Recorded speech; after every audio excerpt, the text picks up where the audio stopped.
suivre ñu ngi ñuy déglu ñu ngi leen di nuyu bu baax di leen sant ci teew bi ngeen teew fii ci point de presse bi nga xam ne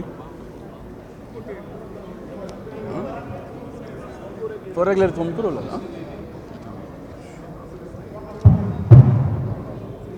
yéen a ngi dégg waaw ñu ngi leen di nuyu bu baax di leen sant di leen gërëm ci seen teewaay comme ni ñu ko waxee léegi li waral point de presse bi mooy ñëpp xam nañu ne Alliance pour la République parti la boo xam ne réew mi ci wàllu tolluwaay fu mu ci mën a nekk rek dafay génn joxe position am joxe opinion am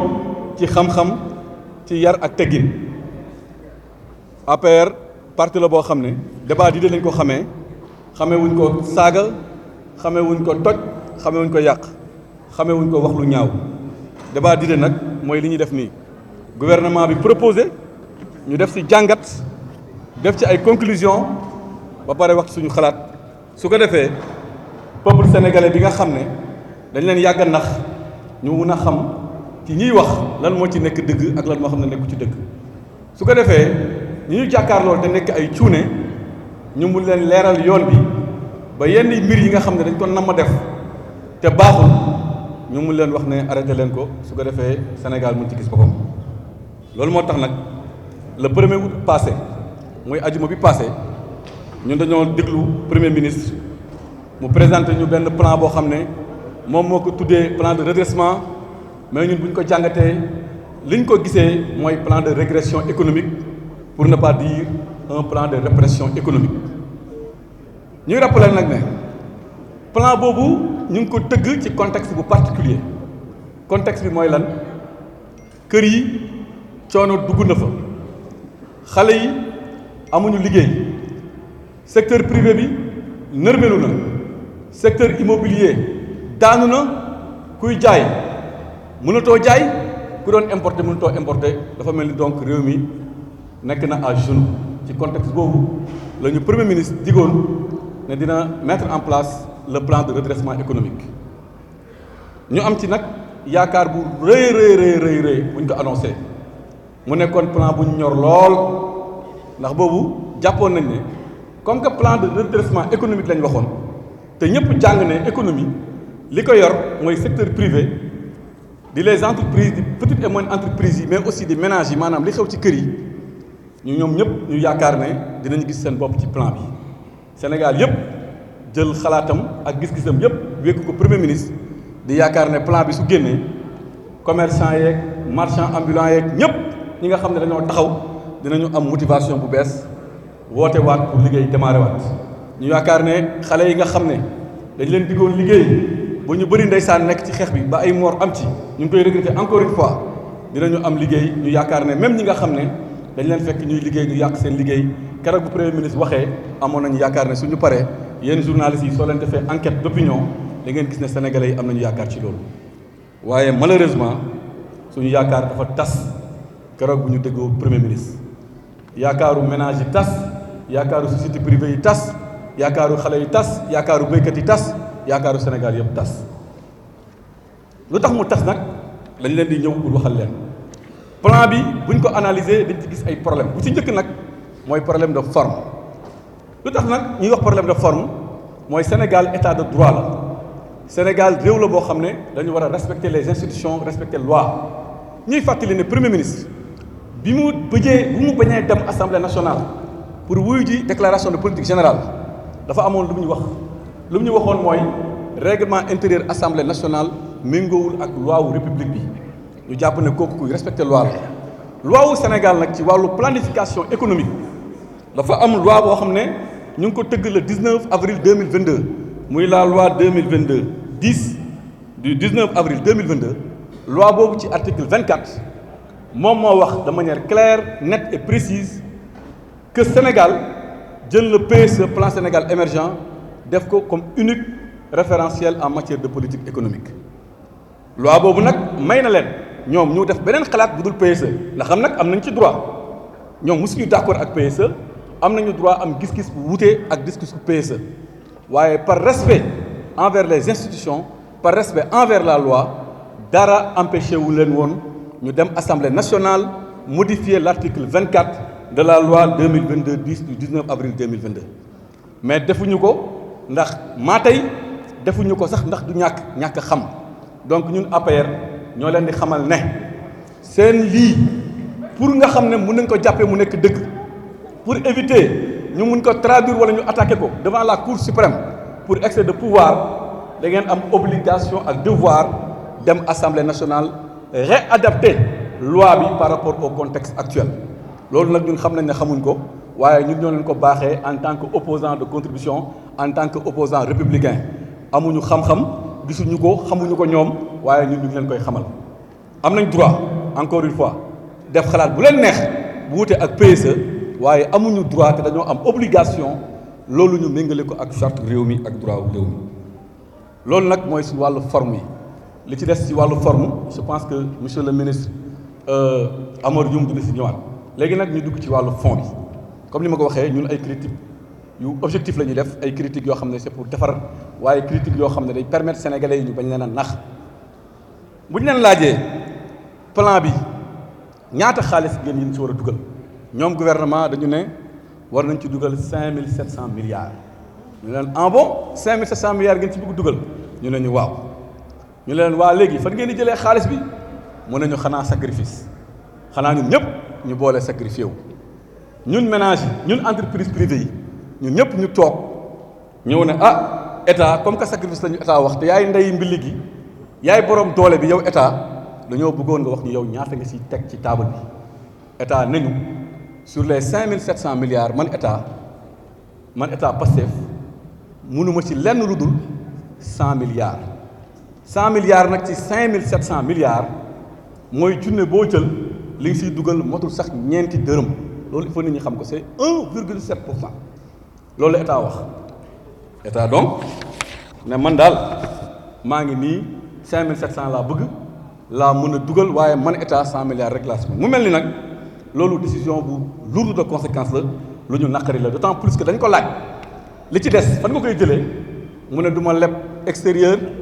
ci yéen ñii laa ko yaakaar yéen waa ménage yéen waa secteur privé yéen béykat yu xiif yu sonn yi si yéen la ñu yaakaar ngeen génnee lu ëpp 100 milliards muy 5600 milliards loolu musiba la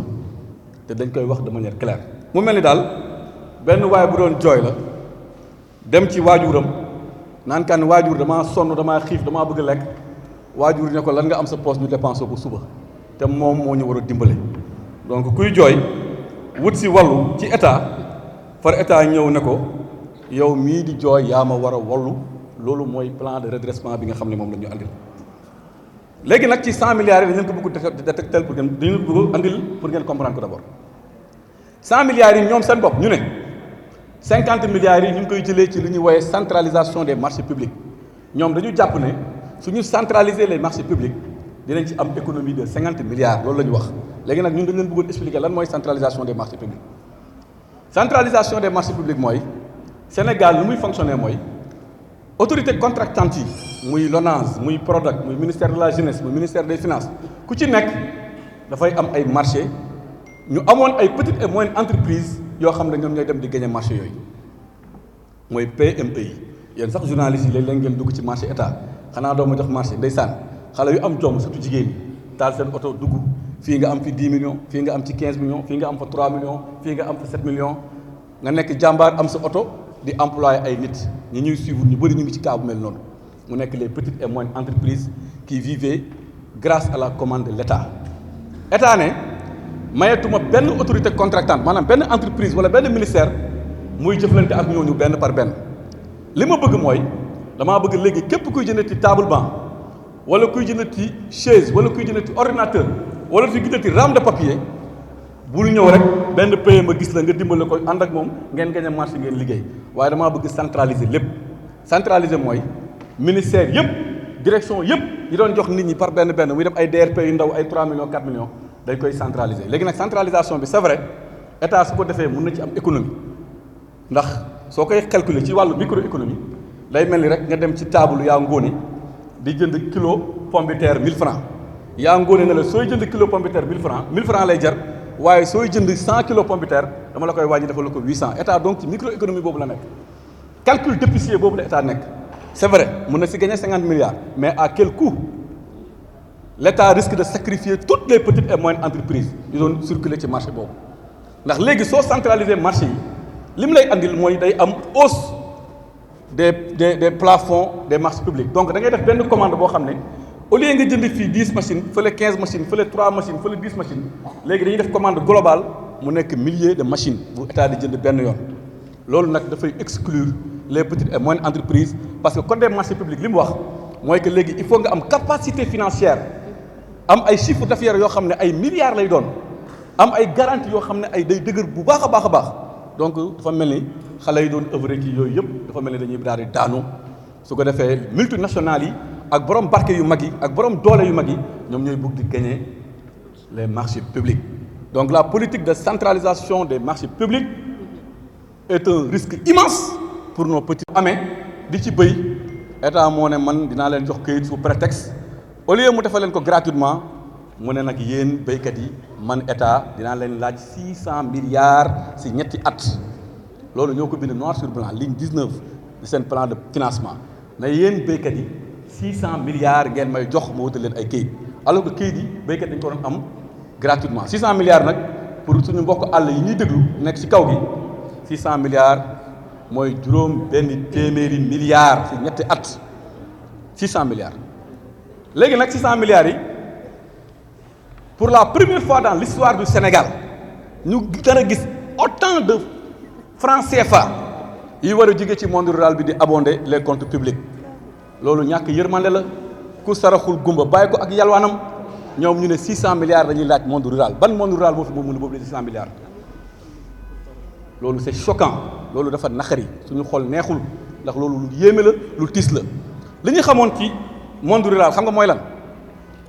soxla ngeen bourse sécurité familiale ndeysaan ñu def cash ñu jëlee ci keesu état jox leen lu ñu xamoon ci monde rural mooy soxla ngeen couverture maladie universelle ñu génnee ci kees bi jox leen waaye état buy taxé di taxé ba fekk ay pauvres baykat di leen taxé lu mel ni 600 milliards te 600 milliards mooy l'équivalent de 5 années de campagne agricole 5 années de campagne agricole yéen ñëpp journalistes yi xam ngeen ko campagne agricole bi passé ñaata la woon du 125 milliards 125 milliards par 5 ça te fait 600 milliards loolu mooy une façon détournée de dire aux paysans dañuy désengagé wu ci campagne agricole léegi yéen a koy financer seen bopp comme que ñemewuñu wax loolu nag ñu utiliser ay artifices pour ne leen léegi jox leen ma 600 milliards su ko defee ngeen mën a am campagne agricole les paysans yërëmuñ leen bugguñ leen te jàppalewuñ leen ndax ñëpp xam nañu ne tey état su fekkee dafa ñëw def campagne agricole andi engrais andi semence ñun ñëpp xam nañu ne béykat yi seen contrepartie sax pour ñu joxe ko jafe-jafe la nekk ak problème la nekk léegi tey nag yemoo foofu nga nekk waaw sa këyit bi pour nga mën a am këyit il faut nga joxe 600 milliards lu ñu ci gis nag ay danger yu garaaw la gis nañ ci que ne suñu moytu ni paysans yi nekkee à la merci des usuriers ak ñi nga xam ne dañuy profiter seeni souffrance pour di leen jox xaalis loolu lañ nar a mujjee ak béykat yi su ko defee suuf si dafa nar a mujjee ci loxo ñoo xam ne nekkuñu ay béykat te loolu musiba la loolu nag vraiment laaj na sax dialogue national ndax loolu vraiment ñun duñu nangu sax ñu def ko ndax ñoom xam nañ ne fii ak ñeenti at dañ fiy jóge ñun suñu ñëwaatee incha allah en 2029 bëgguñu topp ay këyit yoo xam ne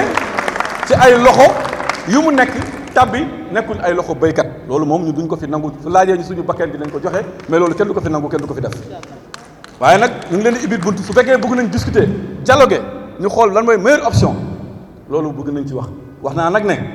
d'accord naa ne jox béykat suuf lu am solo la waaye di ko laaj 600 milliards loolu musiba la parce que musul am ci àdduna c'est du jamais vu dans l'histoire du Sénégal man xool naa budget économique Sénégal depuis jamonoy tubaab bi sax deful woon loolu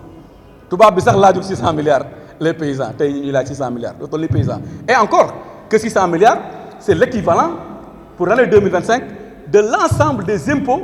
sur le revenu reçu de la part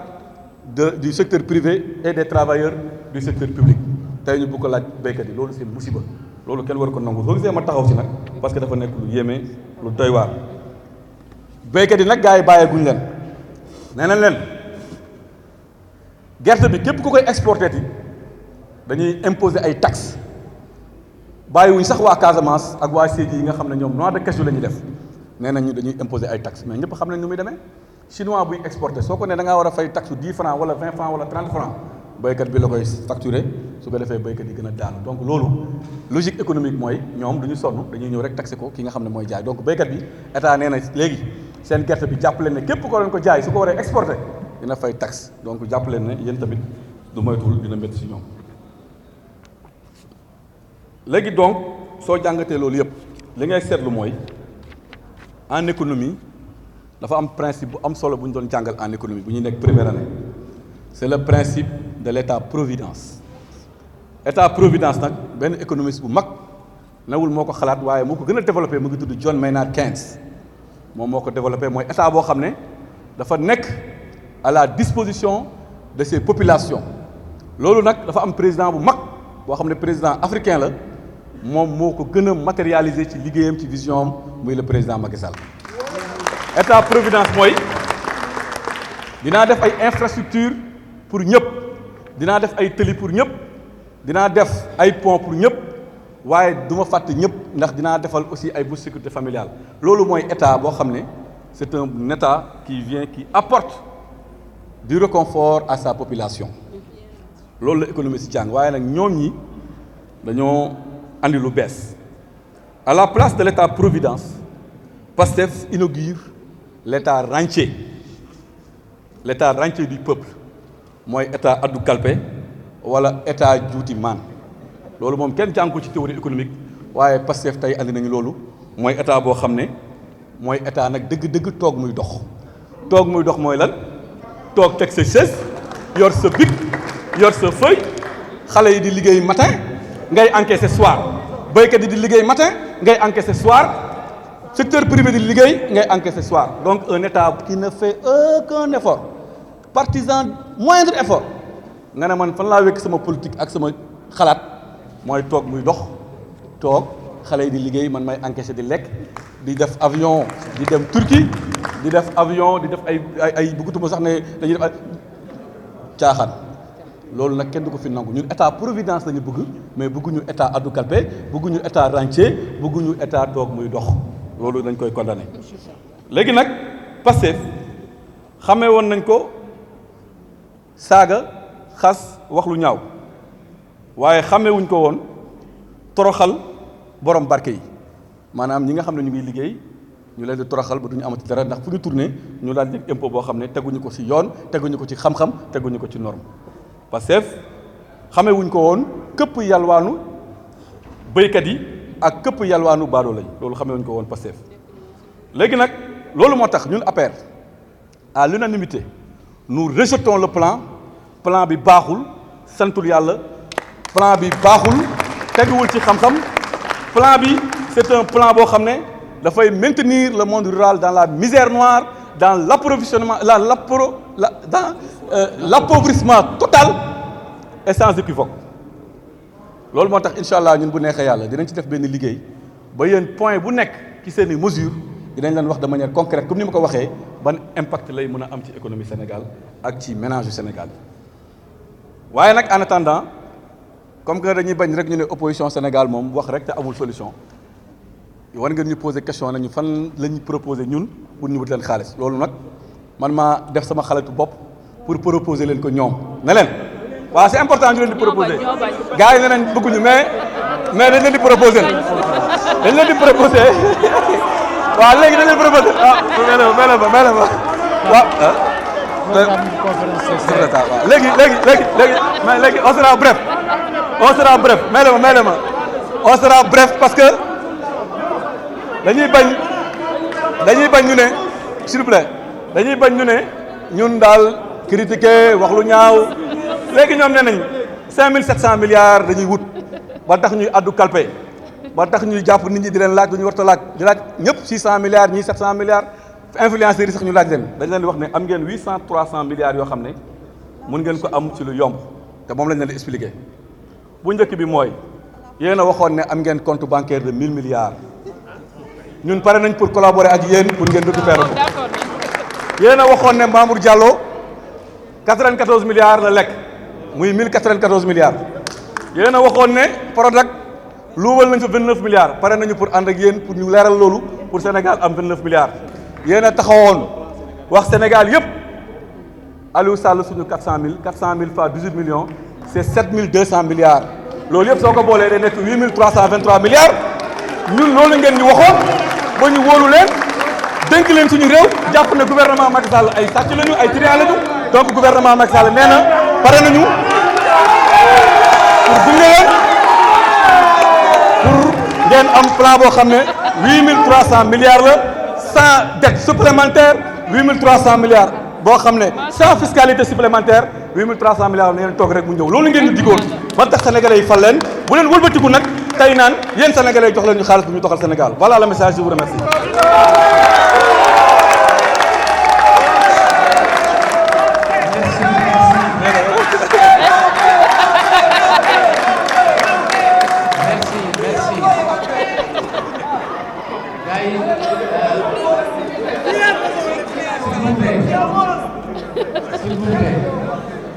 Machallah.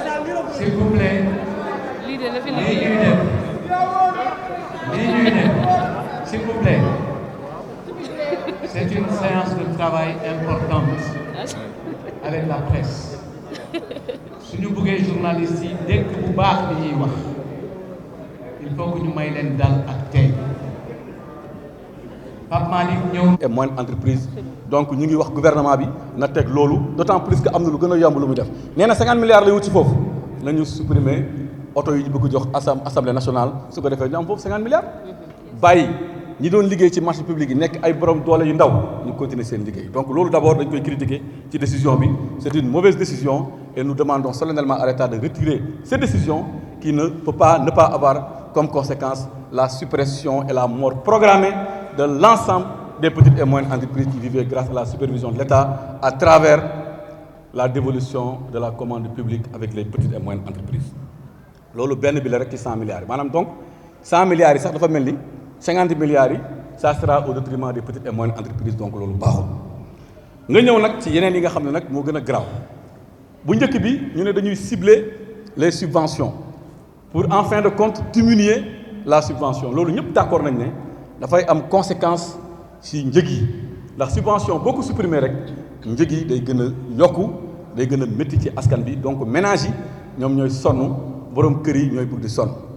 balaa maa dee nag ñu ne waaw non dañuy def ciblage parce que il n'est pas question ñi nga xam ne ñu am doole ñoom ñu ñëw di leen subventionné Sénégal yi si kiim dafa lakkandoo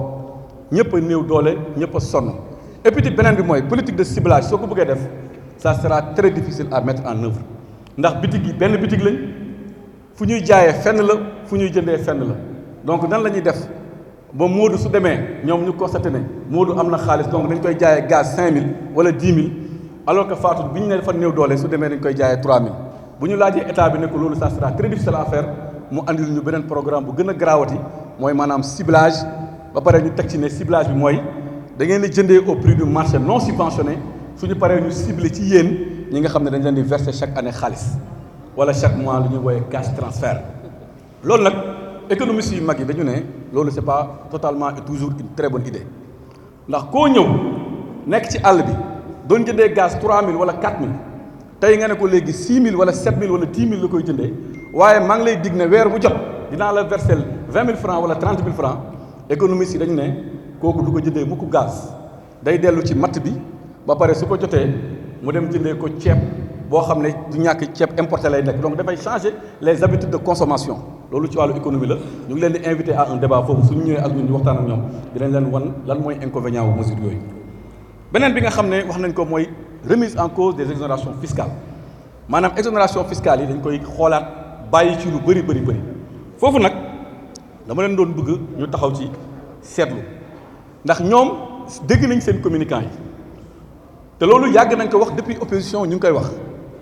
li ñu doon wax temps opposition ñoom bu ñu nekkee opposition mooy président Macky Sall dafay baal l'impôt les multinationales étrangères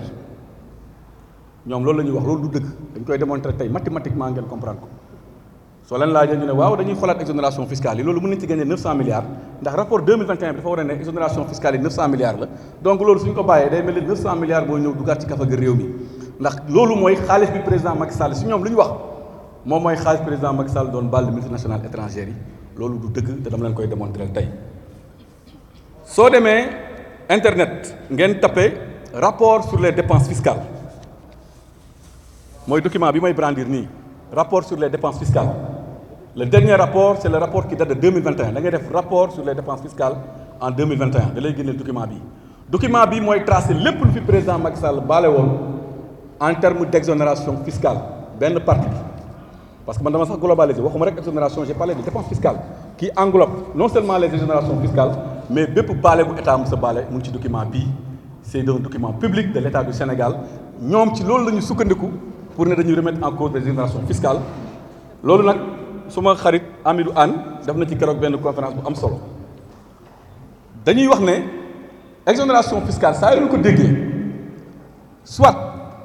dafa nekk exonération boo xam ne dañuy woowee régime dérogatoire mooy lan fi ñu jàmmul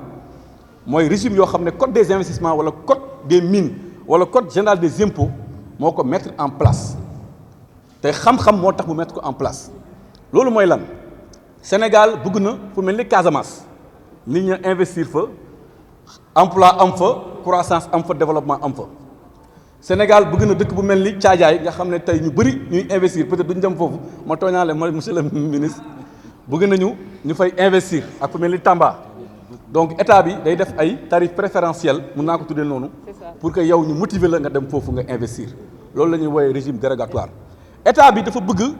secteur agriculture wala secteur des mines nit ñi investir fa pour Sénégal mën a dox pour économie mën a équilibrer loolu la ñuy woowee régime dérogatoire c'est des lois de la République ñu ne képp kuy investir fii soo ñëwee dañ lay baal impôt code des investissements moo wax loolu ak yeneen façon code yu mel ne ay code des mines ak yu mel noonu léegi nag soo exploité document bi soo jëlee cas régime dérogatoire yi nga xam ne dañ leen di baal simplement parce que dafa am logique économique de création d'emploi et de création de richesse 531 milliards la ñu baale ci 2021 dama leen di expliquer 800 milliards yi fa mu ne 531 milliards yi nag lu ci ëpp c'est des entreprises privées mais logique bi nekk derrière c'est pas une logique fiscale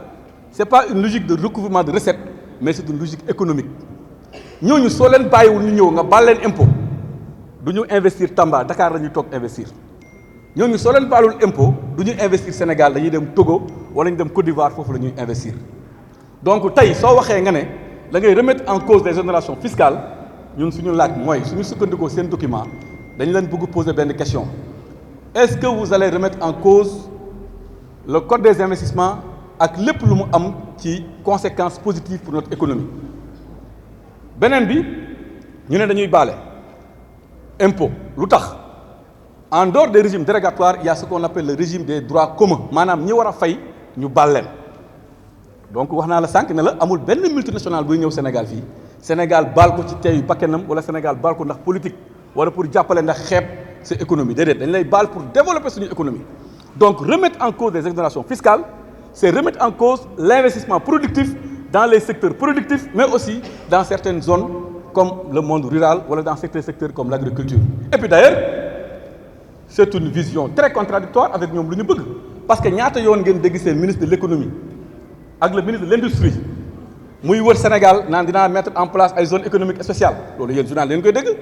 ñaata reportage ngeen def dégg ministre Serigne Gueye Diop naan oui on va mettre partout des zones économiques spéciales mais comment tu vas mettre en place des zones économiques spéciales en voulant remettre en cause ce qui permet aux Sénégalais de venir investir dans ces zones économiques spéciales. Zone économique spéciale, c'est la zone par excellence des exonérations fiscales. Donc c'est une politique contradictoire, vouloir mettre partout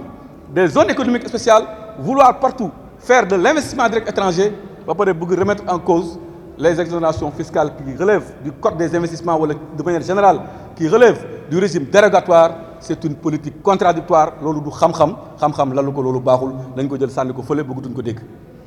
bi nga xam ne nag mooy le régime de droit commun boobu moom mooy bu gën a graaw boobu document baa ngi nii on vous le présente lépp lu ñu baale parce que dañ la baal impôt sénégalais nañu xam ne soo demee ci document bi da ngay gis ne 95,5% ñi baal impôt dans le cadre des régimes de droit commun maanaam ñi war a fayuñu est-ce que xam ngeen ne 95,5% montant bi nga xam ne c'est évalué à 394 milliards xam nga ñoo ciy bénéficié wu les ménages ak l'État les ménages ak l'État maanaam kër yi mooy baal bi ñuy baal impôt maanaam comme taxe bi ñuy génne barki démb ne léegi dañ koy fay muy 10% droit de douane ci ceeb bi yooyu la ñuy éliminer loolu 95,5% yëpp ci ménage la. donc en fin de compte ñun APR question bu ñuy poser mooy vouloir remettre en cause les exonérations fiscales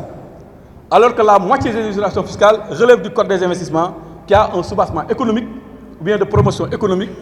et vouloir remettre en cause 394,5% milliards du moins du régime de droit commun,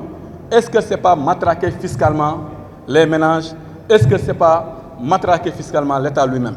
Loolu c'est des questions qu'on pose. Samp nañ laaj nag jëme ci ñoom xam naa ne sax duñu tontu ndax ñoom amuñu idée bu ñu tontee amuñu xam-xam bu ñu tontee saaga saboté wax lu ñaaw wax lu bon la ñuy tontee loolu xam nañ ko waaye na Sénégal xam dëgg bi fu mu féete loolu laa bëggoon wax ci matraquage fiscal bi nga xam ne moom lañ bëgg def à travers les exonérations fiscales loolu baaxul idée bu bon la nañ ko génnee sànni ko fële comme idée bu njëkk bi nu mu nekkee idée bu bon beneen idée bi ñu wax mooy nous ce que nous avons appelé aussi le matraquage fiscal pour ne pas dire le banditisme ou bien le terrorisme fiscal qui consiste à fiscaliser à tout va lépp luy taxawaalu rek nga ne dinaa ci laaj dara dinaa ci am dara xale yi seen i sëy nga ne duñ ma raw dinañ ko laal ba sax Orange Money léegi dañu ne Orange Money ak Wave xam nga léegi fexe nañ ba Wave wàññi affaire yeeg yooyu état nee na léegi moom loo envoyé ci tey da ciy laaj dërëm wala fukki dërëm dina ko ci laaj état moo wax loolu nee na Orange Money képp ku envoyé te sa morom état nee na day laaj est-ce que loolu yoon la est-ce que loolu dëgg la est-ce que du dëgg mu ne non seulement dinaa laaj ndax yaa def transaction rek allo sama yaay na nga def dinaa la envoyé 1000 francs état mu ngi taxaw ci buntu kër gi sooy envoyé mu dagg jël dugal poosam nga ne da ngay jënd carburant ginnaaw moom bu mu la taxé ci carburant nga war a fay comme yëpp mu ne man tamit dama lay taxé waat ndax yow yaa fayee Orange Money loolu la ñuy woowee ñoom seen document la taxation sur les activités marchandes maanaam soo demee jënd ceeb ci bitik ginnaaw bu état nangoo TVA ba pare yow da ngay duraat beneen boo xam ne le fait que nga jël ko changé ko loolu kañ xam lu mën a andi mooy léegi da nga naan ceeb bi ñaata lay jar ñu ne 1000 francs waaye soo ko fayee Orange Money 1100 ngay fay de su ko defee nga bàyyi Orange Money bi ne déedéet man damay fay liquide donc day yàqal Wave yàqal xale yi liggéey Wave su ko defee Wave def comme Joni ni mu defoon daanu xale yi amatuñ liggéey ñëpp daanu Sénégal sànku loolu la ñu bëgg yóbbu te ñun suñu ko bi gën a am solo aussi boo xam ne bëgg nañ ko wax mu leer wax nañ ko Canal Horizon barki démb yokku nañ ko ne da ngay fay léegi 9% Orange ne leen Canal ne leen amul benn problème waaye man du ma ko fay de ñi nga xam ne ñoom ñooy consommer ci kër yi ñoo koy fay Orange daal di def lan Canal daal di def lan yokk 10% ci mbir mi donc gars yi seen yoon newu ci de loo ne waaw rek bisimilah fay ñu ne amul benn problème le consommateur final les ménages ñoom ñoo war a fay loolu il faut que sénégalais yi xam ko bi gën a garaaw nag nga xam ne moo nar a tas réew mi